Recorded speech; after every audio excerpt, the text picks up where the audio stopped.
Kamusta mga kamanok, no? So sobrang init ng panahon ngayon. Kaya naglagay tayo muna ng mga inuman nila. Yan. Yan muna lang sila. Kaya sobrang init panahon ngayon. Para iwas na rin tayo sa sa dehydrate ng mga alaga natin, no? So, dahil yan sobrang init, painom muna tayo ng tubig para mabawasan yung kanilang dehydrate. Ayan. Mamaya tatanggalin din natin yan. Buti na lang wala tayong pasok ngayong araw na linggo. Dahil kung may pasok, di natin mabibigyan ng tubig yan. Matik yan, hapon na. So ganyan kainit sa paligid namin.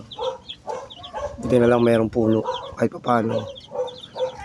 Kasi safe yung yung manok. Pero mainit talaga dyan, lalo na pag sobra ng tirik ng init. So yan lang, update lang natin. Dahil sobrang init na yan, magkakaroon ng sakit ang manok. Dalasan yung magmaganya mainit,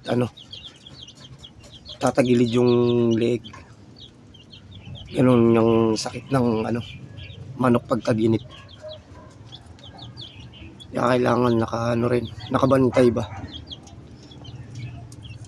So although kaya wala naman akong sakit pa na dumarating dito.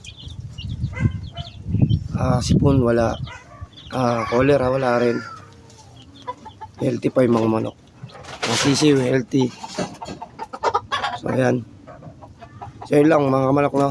Update lang natin ay mga breeding natin, ang mga